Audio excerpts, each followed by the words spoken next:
Okay.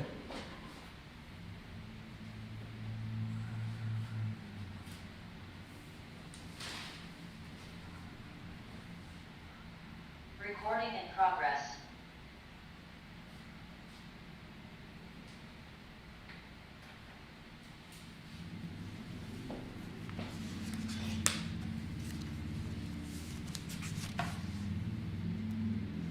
All right, good afternoon, everyone. Thank you so much for joining us today for our telepress conference. The event is going to start in just a couple of minutes. Before we get going, we have a few housekeeping items to quickly go over. I'm Chelsea. I'll be your moderator today. You can find me on the participants list as moderator, and if you're experiencing any technical issues or you have any questions, please use the chat function to communicate with me directly. Please take note that the Zoom meeting is being recorded. Right now, all attendees are on mute, and we'd ask that you remain on mute until the Q&A portion of the conference. You do have permission to record this Zoom if you like.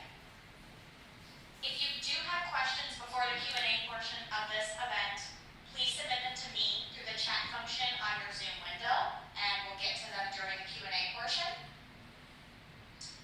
If you have questions or file requests following the end of this event, you can reach out to us at media@andersonadvocates.com, and I will put that email in the chat box.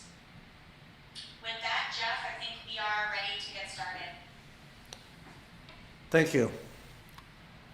My name is Jeff Anderson, and our firm, Jeff Anderson Associates, along with Steve Boyd, have the privilege and the honor to be working with and advocating for survivors of sexual abuse in and against the Diocese of Rochester. And I am joined with and by a courageous survivor by video here, John Bell. And John Bell is a survivor of sexual abuse, a devoted Catholic that is also, along with so many survivors, found a voice and took action and brought suit against the Catholic Diocese of Rochester. And a total of over 400 survivors came forward under the Child Victims Act, a new law in New York that gave them that chance. In response to that law, and hundreds of survivors in Rochester and statewide having the chance to have a voice and bring their claims, the Catholic Bishop, Bishop Matano, made a choice. And that choice was to seek refuge, to seek protection of the diocese and himself from accountability by seeking reorganization, or what is known as bankruptcy. And the Diocese of Rochester and the bishop filed for bankruptcy or reorganization under Chapter 11 on September 12th, 2019, over 2.5 years ago. The case was assigned to Judge Paul Warren, and for 2 years, Judge Warren has been presiding this very difficult case. Just hours ago, he issued a very powerful order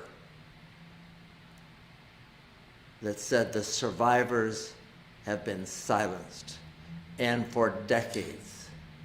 And in effect said, silence no more, and I'm going to do something about it. And he issued an order that I'm going to share with all of you and all the courageous survivors. History. After they filed for reorganization They did not include certain Catholic corporations, such as the parishes and others, in that. All the parties, including the creditors committee on which John Bell was appointed to sit, now along with 7 other survivors to represent all the survivors who had brought claims. And under the Child Victims Act against the Diocese of Rochester, there were 475 survivors that brought claims. We and Steve Boyd's firm have the privilege of representing 175 of those 475 survivors, and working with John Bell as one of those survivors on the creditors committee, who is empowered under the bankruptcy law to speak as a committee and negotiate as a committee on behalf of all the survivors. And he and they have been doing that. Now in mediation, trying to reach a resolution with the bishop, with the parishes, with the insurance companies, to get accountability and protect kids.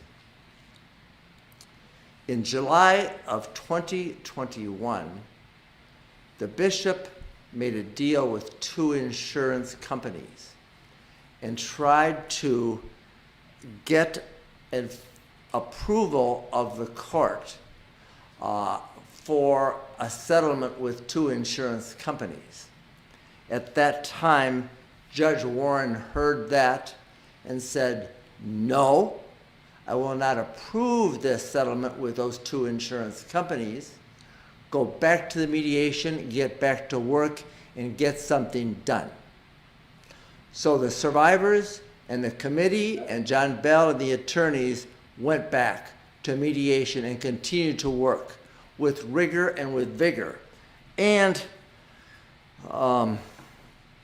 hope. After almost two and a half years, however, and last week, the bishop chose to cut the survivors out. The bishop chose to cut the committee out.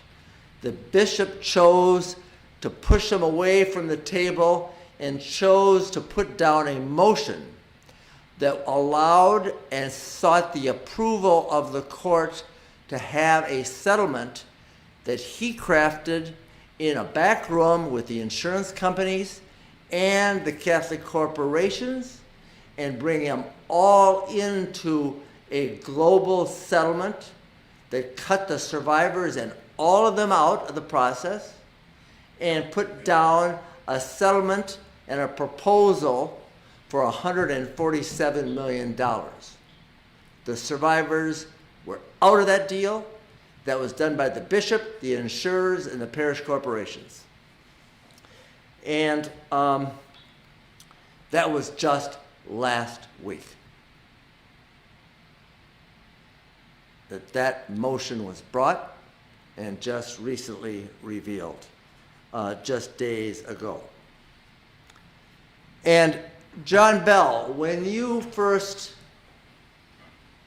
heard and saw that the bishop had cut you and the survivors out of this whole process and had now crafted this backroom deal with all the insurance companies and all the parish corporations and all those under the control of the bishop and his diocese, and tried to make this deal, cutting you and all the 475 survivors out.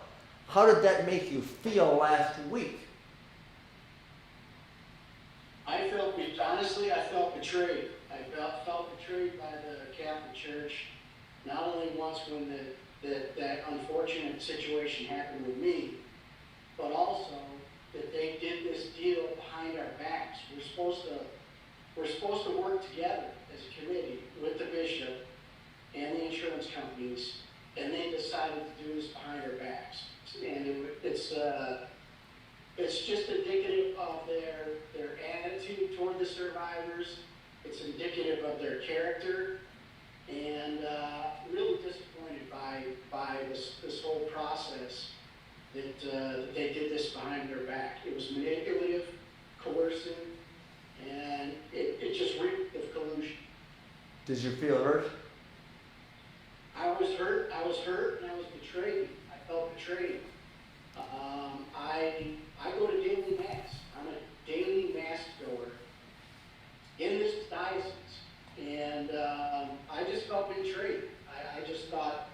I thought that they would be more forthright and forthcoming, and I thought that they would communicate better and honestly with us to try to come up with a mutual solution, and they chose another path.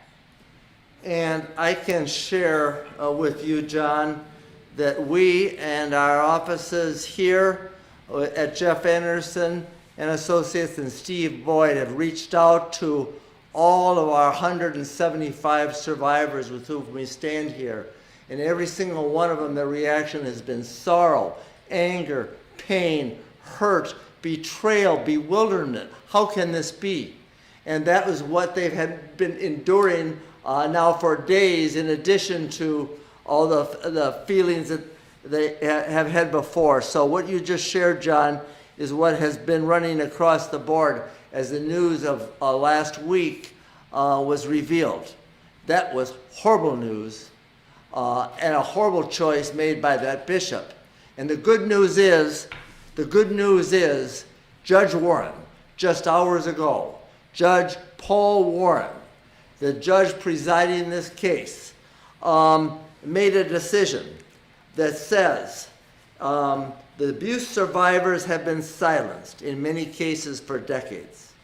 And he goes on to write that the efforts by the Catholic bishop in the Diocese of Rochester, and he denies their efforts and their attempts to stop the lawsuits going against the parish Catholic corporations, and allows them to proceed, and then gives the survivors a chance to have a voice and proceed with all the legal actions that have been brought against these corporations. This is a historic and important moment for the survivors in their efforts to get accountability, and powerful language by Judge Paul Warren in it. And this was and remains a significant setback for the diocese and a giant step forward for all the survivors across the state and in Rochester.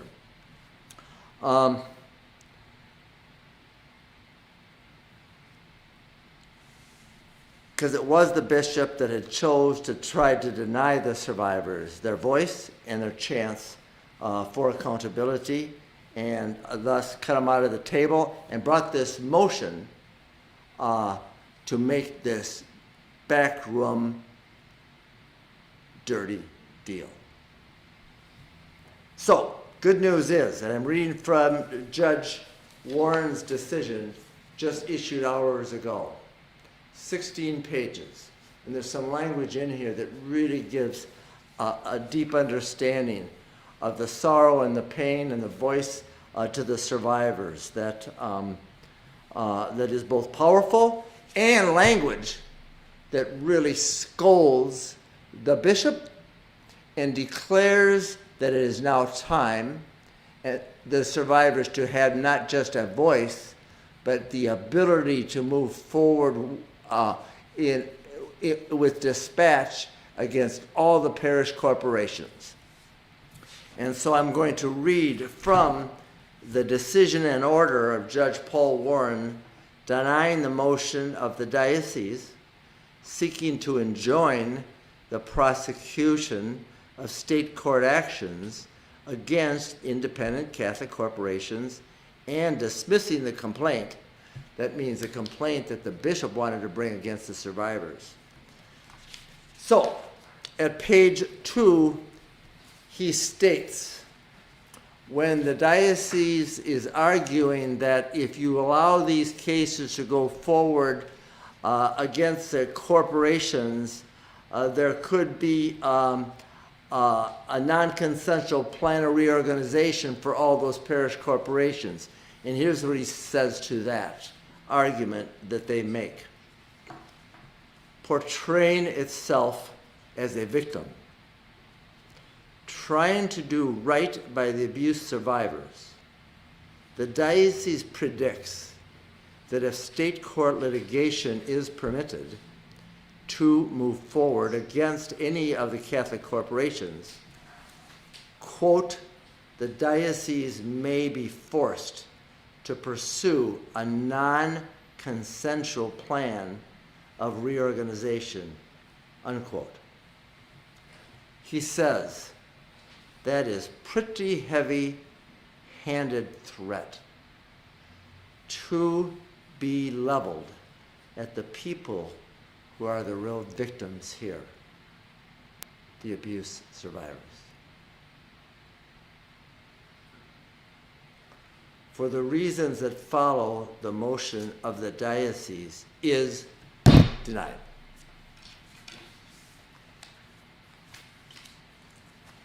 In it, at page 7, Judge Paul Warren writes,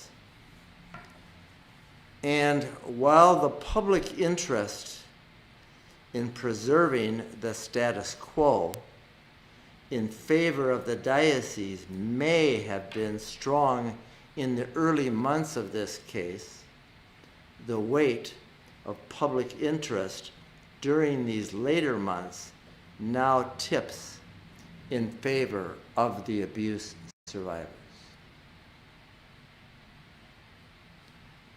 who have suffered in silence for so long, to be able to seek redress in the state courts from the non-debtor Catholic corporations.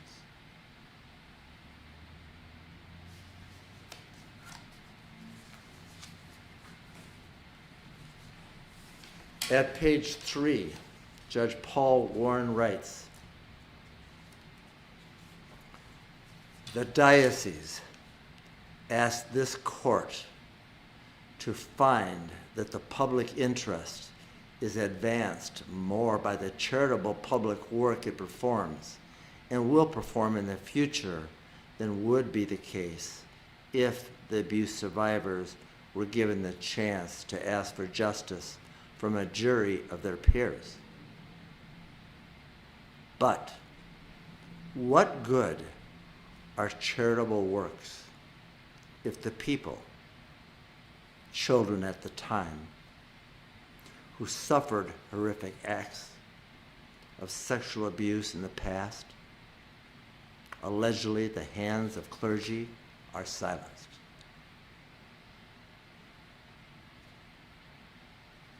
After all, it appears that silence played a leading role in perpetuating a climate where the abuse of children was possible.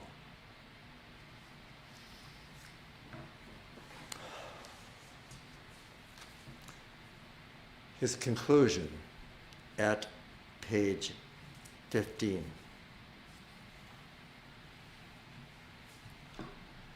The abuse survivors have been silenced in many cases for decades. The CVA window gave them the right to be heard. Instead, the abuse survivors agreed to refrain from pursuing their CVA claims against the independent Catholic corporations in hopes that the Diocese Chapter 11 case might provide an adequate measure of justice. After nearly 3 years, the abuse survivors have indicated their desire to seek redress from non-debtor Catholic corporations. In response, the diocese has requested that the court enjoin the abuse survivors, while also announcing an intention to seek confirmation of a Chapter 11 plan over the objection of the abuse survivors. After decades of silence, that might strike the abuse survivors as ironic. Diocese motion denied. John Bell, when you heard of this news and now hear the language recited by Judge Warren to you and all the other survivors, what is your reaction to this?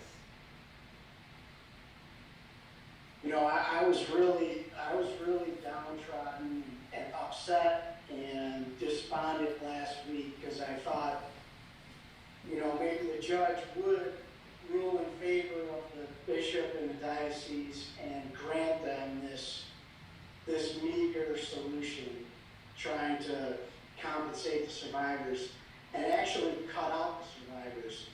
But now I feel really hopeful. I feel really hopeful that the judge is looking at this objectively and bringing about justice. So I'm really excited. I'm hopeful that the courts will really rule in favor of us survivors and look at this objectively and be honest and treat us with respect. Treat us fairly in this process. Because up until this point, we've been manipulated, we've been coerced, we've been shut down, and they don't want to hear from us. But Judge Warren brought about a great ruling today. Thank you very much, Judge Warren, and thank you for the courts to move forward with this.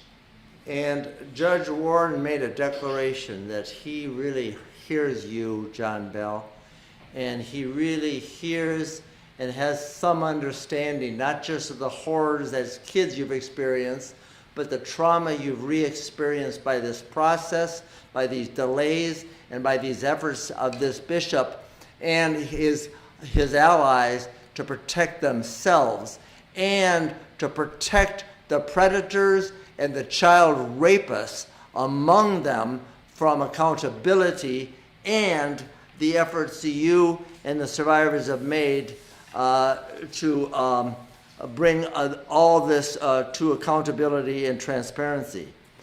And so to Judge Warren, who really has demonstrated an understanding of not just the pain of the survivors, but the pain that the process and the choices the bishop has made to inflict more pain is now reflected in his words. And in this time, this means there is a real chance for justice. And it's a chance that is both hopeful and real.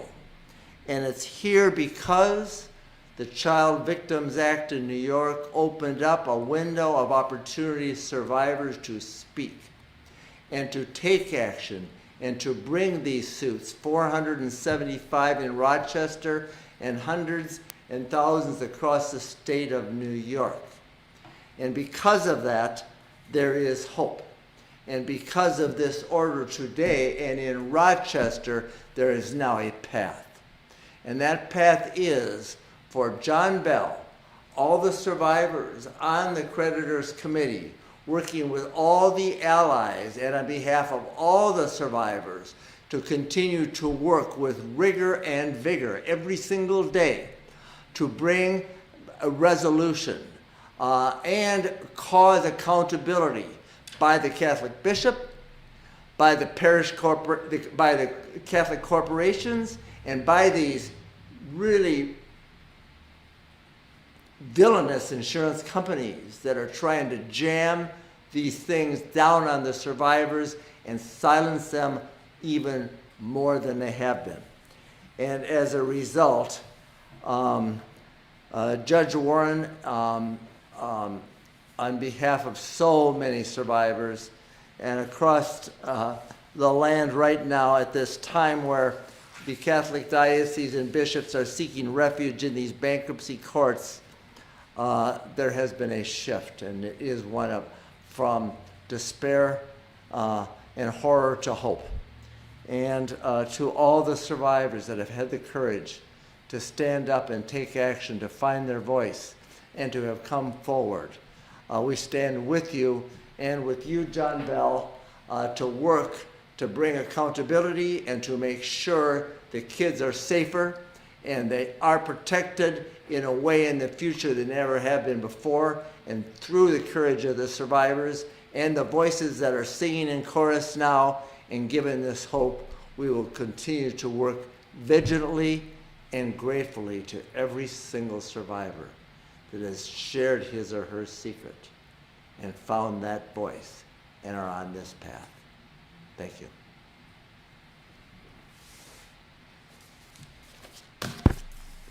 Thank you, Jeff. And thank you, John.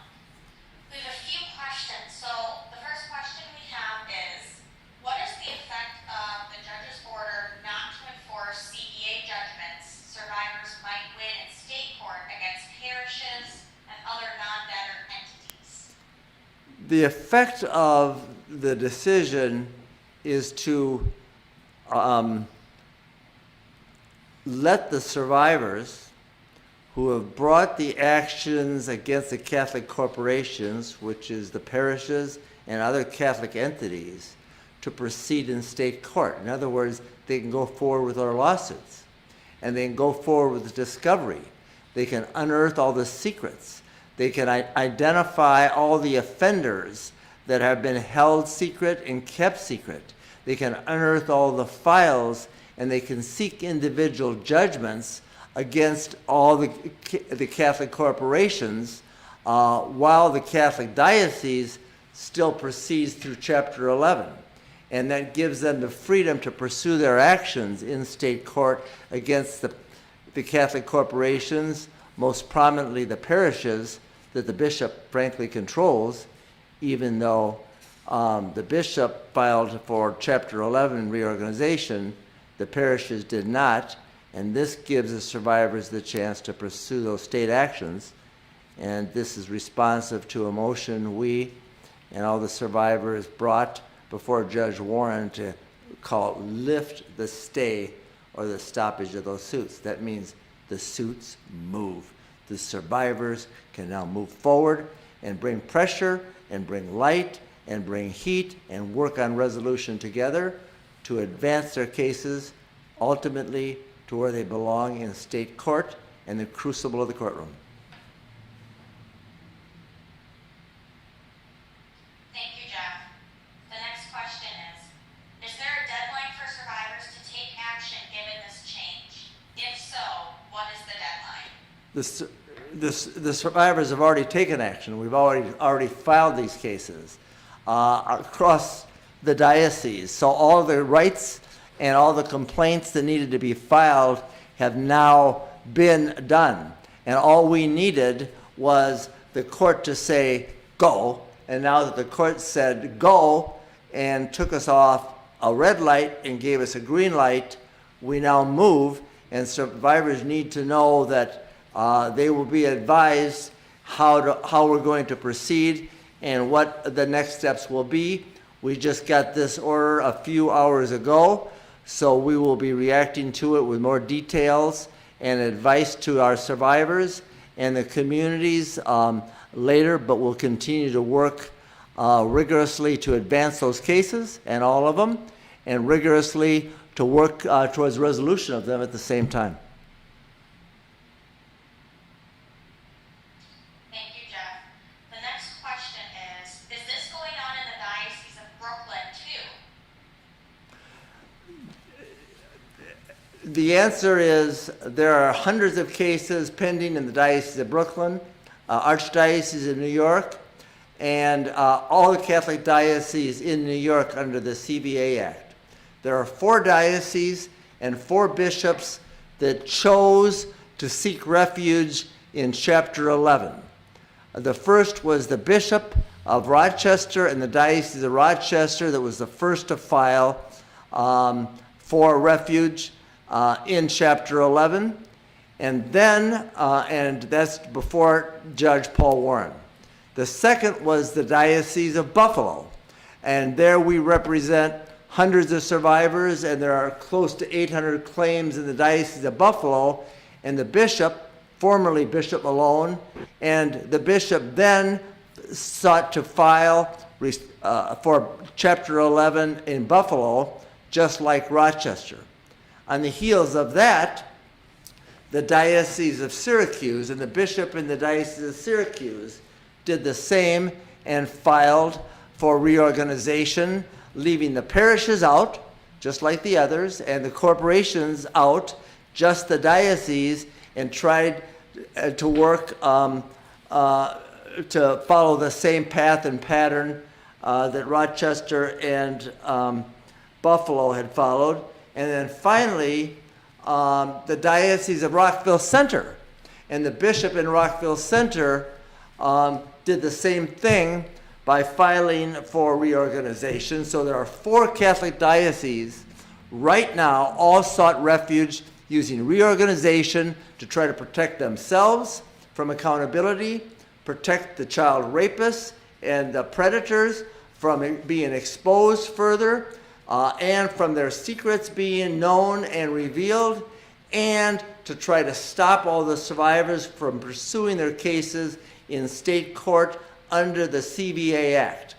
There are 4 other dioceses in Brooklyn, the Archdiocese of New York, the Diocese of Albany, and the Diocese of Ogdensburg that have not sought Chapter 11.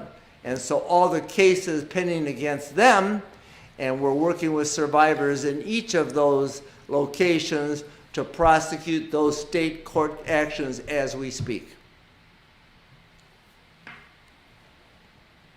Thank you, Jeff. Our next question is this the first time survivors have been allowed to pursue litigation against the parishes that are part of a bankrupt diocese? It's not the first time. Over 10 years ago, when the Diocese of Wilmington in Delaware filed for reorganization, and we were working with survivors then, went into mediation, and mediation stalled, and there were delays just like this. At that time, now 10 years ago, a motion was brought to get relief from stay on one case, and as a result, that case proceeded into state court, and it rendered a verdict in that case against the parish corporation for over $10 million. As a result of that verdict, in Wilmington over 10 years ago, the parties went back to the mediation table, began to negotiate with the insurers, with the parish corporations, and with the Catholic bishops, and ultimately reached a resolution. And as a result, this would have been the second time now that state court counsel and survivors would be allowed to proceed rigorously against parishes in this country. And it is a very hopeful sign given the fact that there are other Catholic dioceses, such as in Camden and other places, where the bishops are doing the same. Thank you, Jeff. That's all the questions we had submitted. I do want to give an opportunity if there's anyone on the line on Zoom that would like to unmute at this time and ask a question, please feel free to do so now.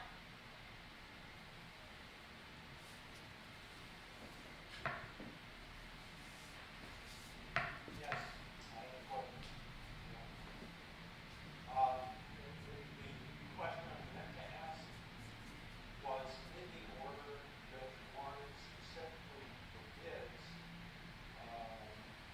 judgments to be forced against the insurance agents.